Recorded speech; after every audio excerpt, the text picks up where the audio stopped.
Hello friends, welcome to Ask Aslam. और आज की शो की शुरुआत करते हैं कुछ इंपॉर्टेंट न्यूज से which would impact your decision to go abroad for higher education and also which will help you to know what's happening in the Indian education system and in the environment.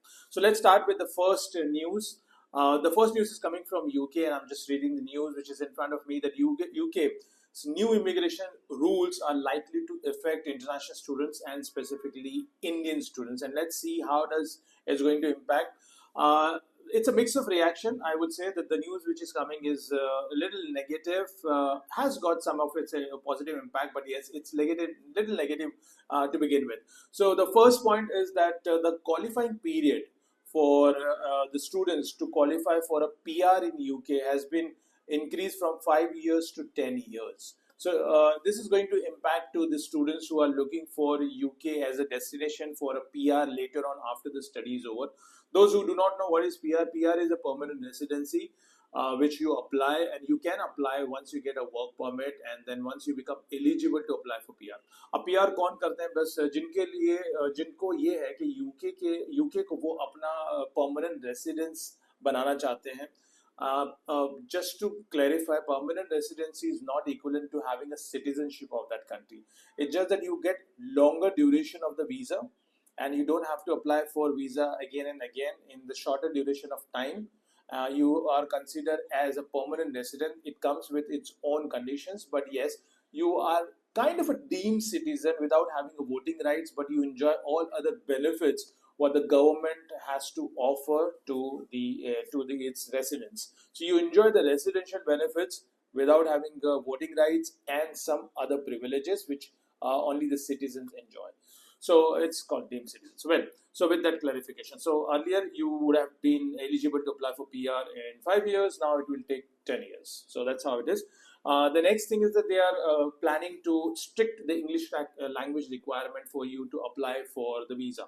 Now they have not clarified here clearly that whether this is only for the students or for the job seekers, but they have said that yes, for the applicants and for their dependents, they are going to make it stricter. What does it mean? So maybe that if any course, if it is for the students, the IELTS requirement is 5.5, they may keep a threshold that nothing less than 6, and not 5.5 but 6 band. और may be के 5.5 चलेगा, but कोई एक module में 5 से नीचे नहीं होना चाहिए, या 6 चलेगा बट कोई एक मॉड्यूल में 6 से नीचे नहीं होना चाहिए. So that might be the further clarification we are waiting to come from, but that can be introduced. And जो third news है वो UK immigration की, which is not so positive again, is that they are going to reduce the stay back option for international students from 24 months to 18 months. जो आप 2 साल का stay back enjoy करते हैं अभी, that would be we call a post study work visa, वो कम होके 18 months हो जाएगा. कुछ तो डर ये था न्यूज़ आने से पहले कि कहीं ये लोग post study work visa completely निकाल ना दे या बहुत ज़्यादा कम ना कर दे, बट इन्होंने 6 महीना कम किया है, which is kind of a not so encouraging news, but at the same time it's not so discouraging in the sense that ये पोस्ट स्टडी वर्क वीजा क्या है. बहुत से लोग इसको कंफ्यूज करते हैं वर्क वीजा से कि भाई हमको 2 साल का वर्क वीजा मिलता था, अभी 1.5 साल का मिलेगा. ऐसा नहीं है. Post study work visa is nothing but a period which you enjoy after your studies is over to look for a job. यानी पढ़ाई करने के बाद तुरंत आपको वापस आना नहीं है. अगर जॉब नहीं मिला तो government allows you to be there for 18 months now as per the new rule and search for a job. Frankly आपको 18 months विदाउट कोई कंट्री में वैसे भी आप रुक नहीं सकते, एक्सपेंसेस इतने होंगे. हाँ, एक ड्यूरेशन पीरियड है जो आपके लिए अच्छा होता है जॉब ढूंढने के लिए. तो ये 24 months से 18 months किया है. मेरे एक्सपीरियंस के हिसाब से 6 months to 12 months is a good enough time if you get in any country to find a job. Here you are getting 1.5 years time, so that's more than enough. क्योंकि जैसे ही आपका work permit हो जाता है, जब आप post study work visa पे रहते हैं, तो वहाँ पे आपको टाइम पीरियड में आपको जॉब ढूंढना होता है. तो once you get a job you convert anyways your student visa into work permit. और बहुत सी बार ये भी होता है कि we also advise the student not to wait for your education is getting over and then start looking for a job. In fact last 3 महीने जो आपके पढ़ाई के होते हैं वो प्रोजेक्ट के होते हैं, उसी वक्त में आपको आइडियली जॉब ढूंढना शुरू करना है, ताकि by the time you complete your academic year you are already there with the contract from the potential employer, या कोई अपॉइंटमेंट लेटर आपके पास हो, या एटलीस्ट जॉब सिक्योरिटी की कुछ एश्योरेंस हो. So well, but negative news तो है ही कि भाई 24 months से 18 months कर दिया है, and that is going to impact the students mentality and sentiments also कि थोड़ा time कम कर दिया. और चौथी न्यूज़ वहाँ से न्यू इमिग्रेशन रूल से आई है कि they are going to stop the new applications who are seeking the job opportunities in health and care work sector. सो अगर आप नर्सिंग वगैरह के कोर्सेज नर्सिंग वगैरह जॉब्स के लिए जो अप्लाई करते हैं डायरेक्टली, अब वो नए एप्लीकेशन गवर्नमेंट एक्सेप्ट नहीं कर रही है. So they want to hold on to getting the work visas being issued to the applicants. So these are the some not so great news coming in from UK. Let's move to some positive news. Of course, it's always a bunch of news which you enjoy. The next news is coming from Ireland, and this is something which is very really positive, which you have to look at. Now, Ireland has claimed that the Indian students are preferring Ireland over UK, US, Canada in 2025. And how they are making this claim is based on the data which is in front of me. So it has been observed that the students interested to apply to Ireland has grown by 38% as compared to the normal growth of 15%, which is a very remarkable growth which has been registered for Ireland. And it has also been translated that the earlier the students who went to Ireland to higher study from India were around 7,000. Now the number has gone up to 9,000. So that's a good news. And क्यों ना हो, because Ireland is only a second English-speaking country in entire Europe after UK, and hence it is very easy for students to go to English-speaking country as compared to non-English-speaking country. That's nothing good or bad, but yes, it provides you extra comfort because you know English very well and you don't have to necessarily learn a foreign language. और उसके अलावा बहुत से other भी reasons हैं. कुछ reason जैसे Ireland is following very closely the UK education system और the structure, I would say. So जैसे वहाँ पे मास्टर्स जैसे यूके में 1 year का है, you also enjoy 1 year masters in Ireland. So what does it mean is that you jumpstart your professional career earlier as compared to maybe your friend who has gone to Australia, Canada or USA and he's still into his second year of masters or MBA wherein you're already into the job. Now question ये भी आता है कि भाई ये आप 1 year में कर रहे हो तो whether that 1 year is valid और equivalent to the 2 years of masters. So इसको आप इस तरीके से देखते हैं कि you do not count the years because years could be always misleading. You count the credit points or credit hours, what the university also mentions onto the website. So it means how many hours you have spent inside the classroom or onto the education to study or to get that particular qualification. Because years could be misleading. I say that okay, I studied for 2 years, but in that 2 years, my class contact hours were only 2 days a week, in comparison to 4 days a week in Ireland and UK. So I exactly double up my class contact hours per week, and hence I was able to complete the same course within 1 year as compared to somebody who is completing or taking it to complete for 2 years. So it's a fast track method to complete the similar hours in lesser duration. So that's how you justify that why you want to go for 1 year. And somebody who wants to go through the slow pace of graduation, he may want to go for 2 years and complete the same course. Well, so this is another reason. The third thing is that Ireland has also been named repeatedly by the trip advisors and other relevant tourist websites as the most friendliest nation in Europe. And it is, out of my experience also. I've been to Ireland quite many times and I've been exploring Ireland for the last 8 years. I've got a lot of students who have guided them and they are now well settled and have got a beautiful life to live in Ireland. Out of my experience, my students' experience, I would say that Ireland is definitely a friendliest country because most of the Irish have had experience of being foreigner in different countries and they came back to their nations and the nations got developed. And in that whole concept, they understand what it takes to be a foreigner. And hence, once you are there, you will see. I mean, I'll give you the example. I was traveling from Dublin to Cork. Cork is a city, and I was supposed to get down at a particular bus stop. You know, I was traveling by bus, and I was supposed to get down at a particular bus stop, and then I just happened to talk to my neighbor and said, there were the couples and said that I want to get down at the bus stop. They said, okay, we are going toward that direction only. When it comes, we'll definitely let you know. And we were approaching to that place, Cork City, after 2.5 hours, and the couple stood up because they had to get down. And I was looking at them because I was not sure that they're getting down. Then how would I get to know which bus stop I need to get down? What did they do?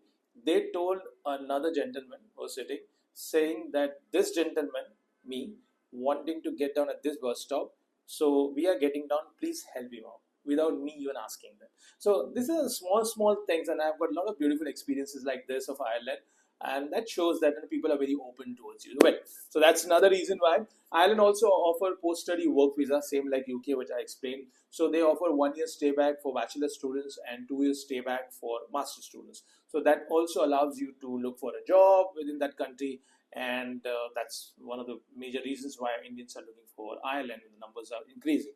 Another thing is that Ireland is a hub for global tech companies like Amazon, Apple, Dell. You name the companies, they have their headquarter in Dublin, which is the capital city of Ireland, for entire European continent. So that makes sense to go to that city or the country because the job opportunities will be higher, being the headquarters of these companies are located. It's also a top 7 out of 10 pharmaceutical companies have got their headquarters in Ireland. So you'll see that most of the students who are going to Ireland, I happened to had a word with Ambassador of Ireland a few years ago, and then he said that most of the students who are coming from India to Ireland, around 70 to 80% are coming for IT or IT related program or a pharma or medicine related program.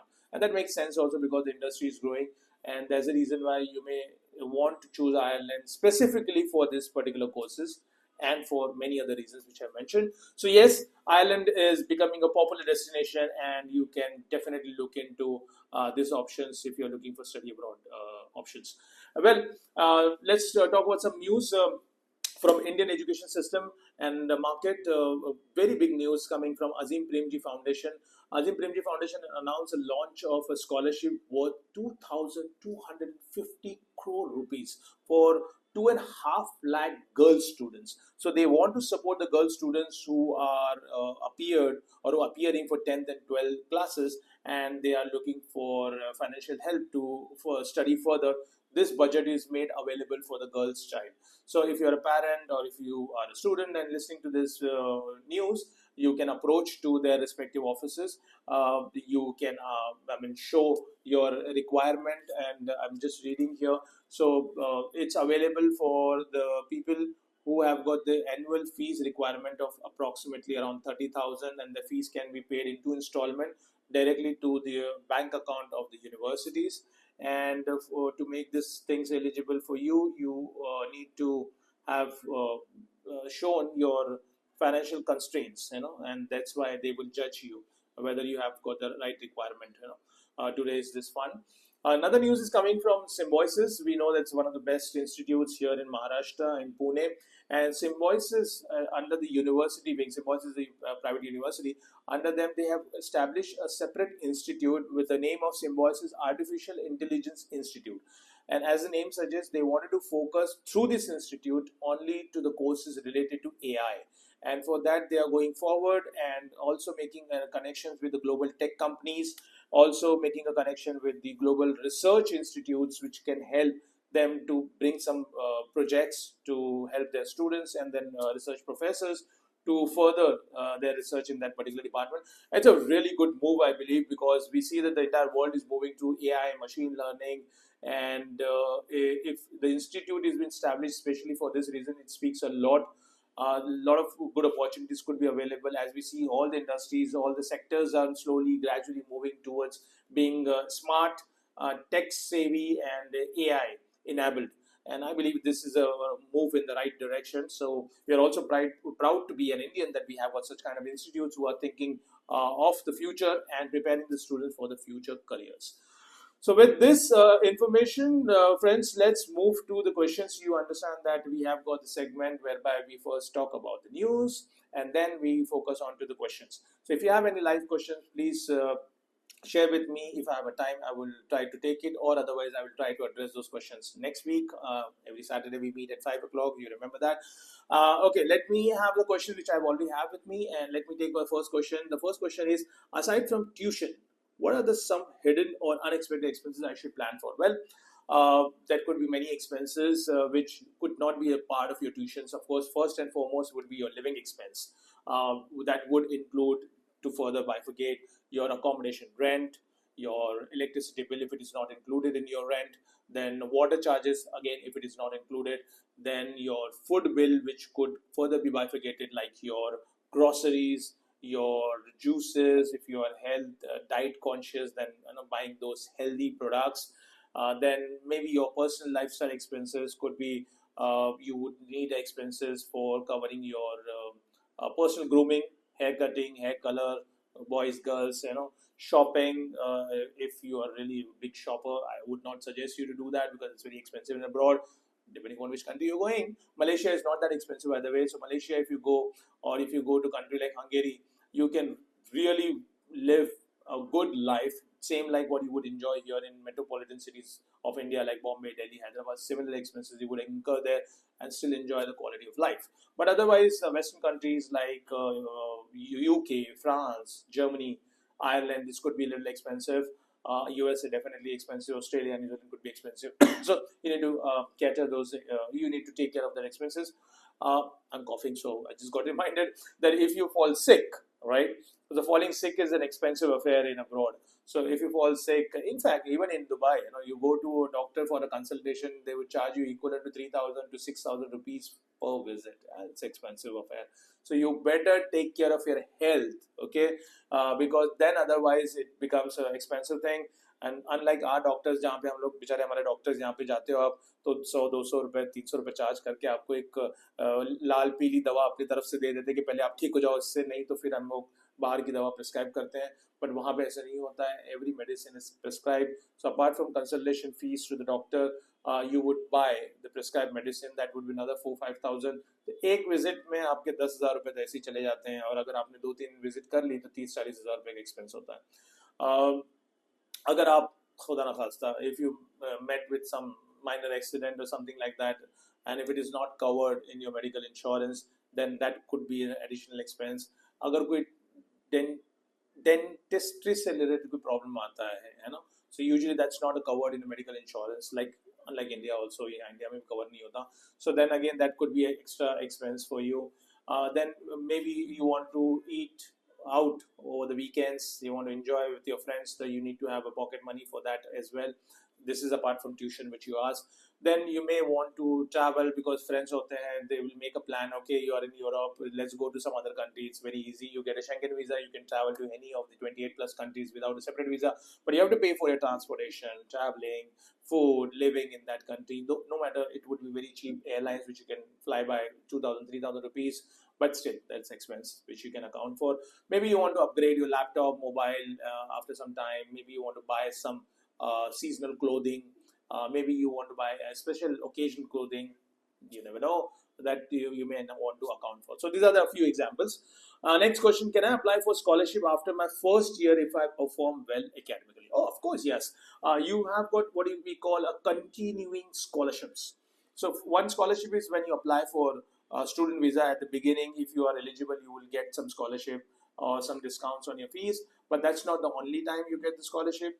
If you perform well for the consecutive year or semester, so many university would reward you with some form of scholarship or discounts on your consecutive year fees, and that's the best way to save money. And for that to be eligible, you don't need to be super scholar and competitive student. I've seen the eligibility requirement for the continuing scholarship could be like 3.2 GPA out of 4, or 3.5 GPA out of 4, or they may have a range of GPA. If you score 3.2, you would get 5%. If you get 3.5, you'll get say 10% discount on the fees. More, they will get around 20, 30, 40, 50% discount. So it goes to unlimited extent and up to 100% scholarship also. So if you are a good student performing well, you started slow but you're performing well into the consecutive year, a consecutive semester, you definitely get a continuing scholarship. Apart from that, there is also a financial aid available. So especially it's very common in US universities.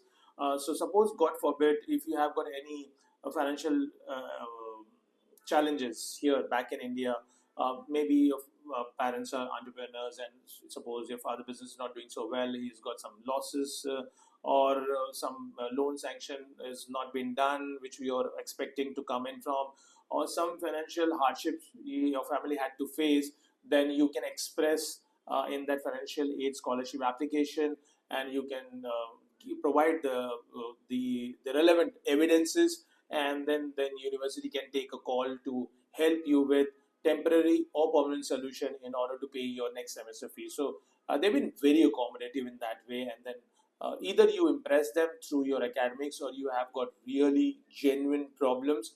In both of ways, the university would be open to help you out, and it depends upon university policy how much, but definitely you get that kind of support.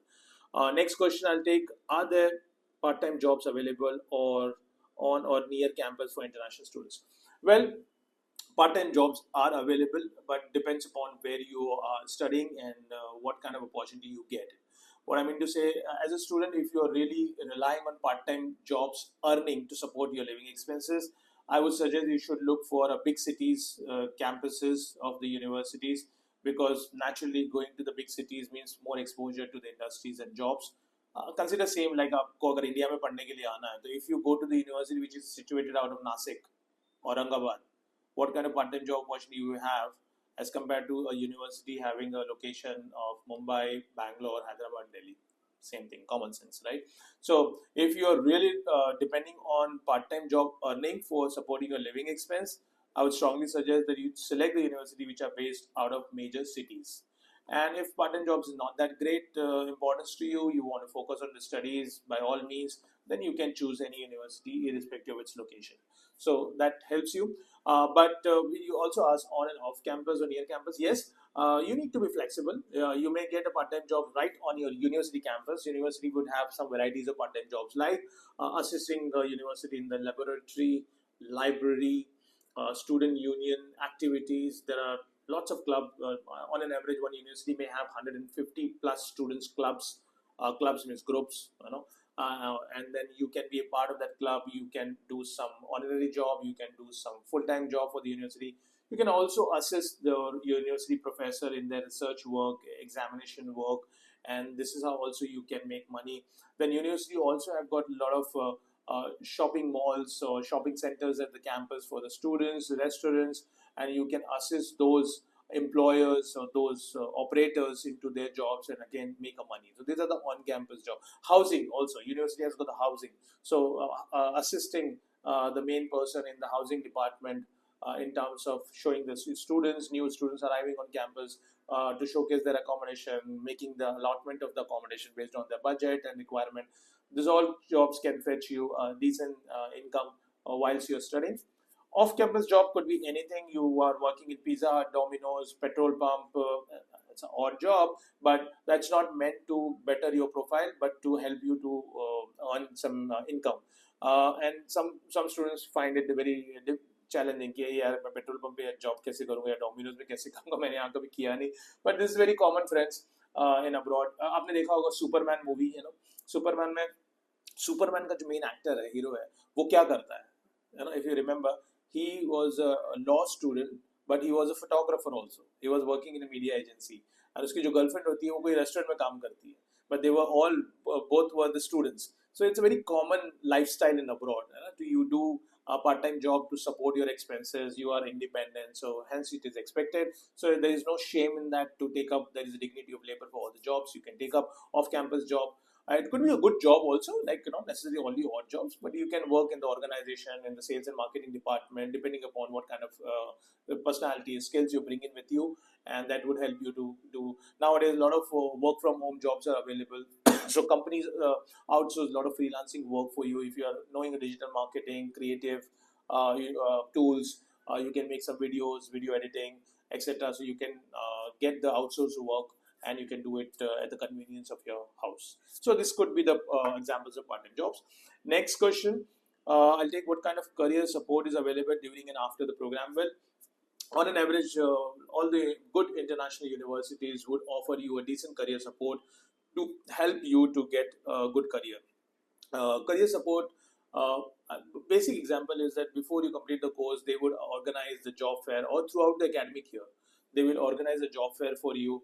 They will organize meetings with the potential employers or the recruitment companies for you.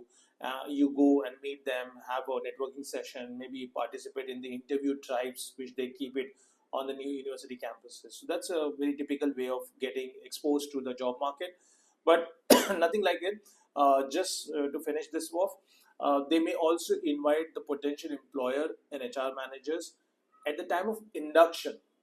It means that the first week of yours, when you join the university, that's an induction period or orientation period whereby you are getting familiar with the university rules and regulation. It's a very easy period whereby it's a welcoming period. They organize some welcoming parties for the new students, taking you out for the city tour, some outings, etc., so that you get accustomed to the culture and the environment.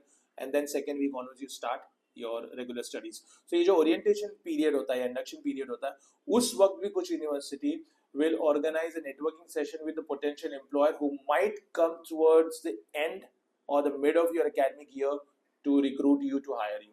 So what happens during the induction time when you meet them, you have got a better opportunity to interact and get to know what's industry expectation from you. And then you don't waste your time. You know that, okay, throughout my first, second, third year of studies, I need to get prepared for this because I heard the gentleman saying that these are the kind of skills, people we are looking for, this kind of attitude we are looking for. You can build all these things throughout the academic year. So there are lots of activities which university does, and they all are in the interest of you being placed, because that's how they can show it to the new batch that this many students came, this many were placed, these were the jobs, these were the salaries, and this you can expect for yourself as well. And the last question, how often do international graduates get hired in the country after finishing their degrees? Well, I would suggest and say, out of my experience for the last 17 years, almost 99% people would get placements.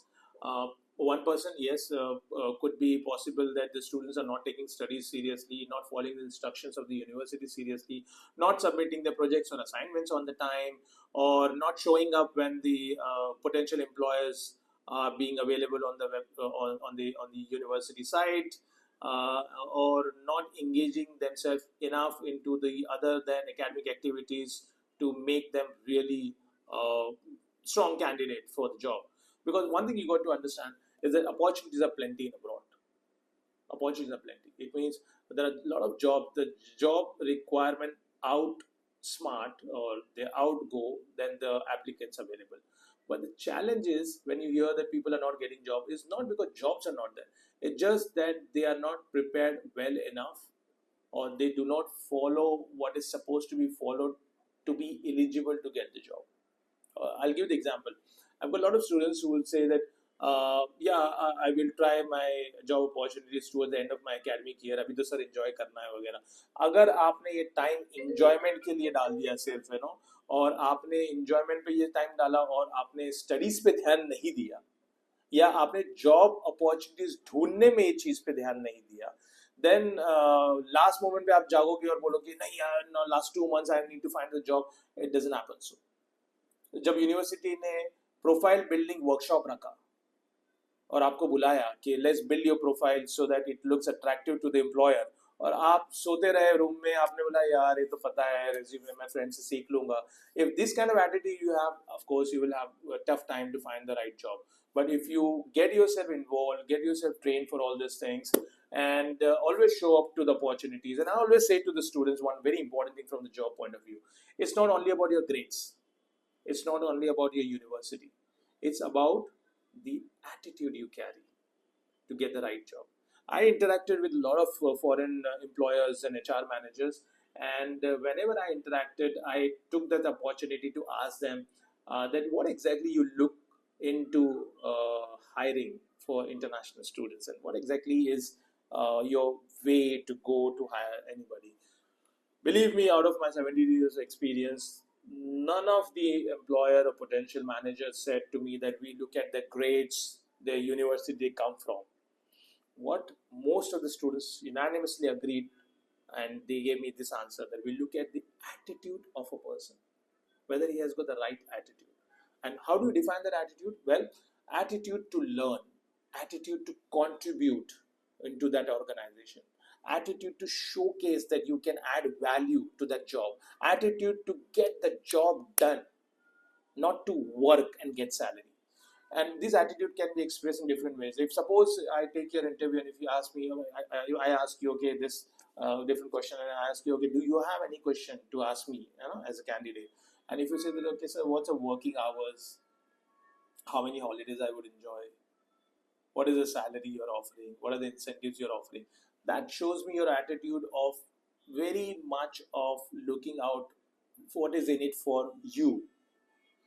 But rather than, if you change the question, and as a candidate, if you ask the question, so what's the growth prospect for me in this particular job role, or how can I add value to your organization more than what I'm expecting, or uh, can you help me to understand that what kind of skills you primarily looking for, so that I come well prepared and if I get selected. So that shows me a different attitude altogether. Also, another question like employer asks that, okay, apart from academics, what have you done throughout your academic year in this country, say for example Ireland or UK or Germany, wherever you're studying. And he said that I was very much a studious student. I was focusing on my studies and I score well, that everybody is doing. Then your attitude is not to explore. If you say that, okay sir, I've joined the social community, I have added to the XYZ community, I had joined this student club and I was chosen to be the ambassador of this club, or I took some of the students for this environmental friendly activities and I've voiced for this segment of the community during my studies. I competed in this competition, or I played this sports and I represented my university in this segment. That shows me that this guy is not only here for education but for life beyond education, and that gives a holistic approach to your personality. So if you follow all this thing, and there are lots of things which you can get a consultation from us which will help you to boost up your chances to be employed, then I'm sure that you will get a very decent job for yourself and for your making your family proud that they made the right decision to support you to go abroad and achieve something bigger for everyone. So, with this, I would like to conclude the session. But nevertheless, if you still have a question, you can ask us. And I promise that next week, Saturday, again, 5 o'clock, when I'll come alive, I would, inshallah, try to take those questions. But meantime, have a holistic approach, open up your mind, have a bigger goal, and achieve something big for your life, and then explore the world, because this you get one time, lifetime. And you don't want to spend your lifetime in just one city, one country, one state. You would want to go out, explore the world, learn from this world, and migrate, see the different culture, taste the different food, learn different languages, maybe, and be a holistic personality, to boost up your career for a better growth. With this, I wish you all the best, stay healthy, and looking forward to seeing you next week. Thank you very much.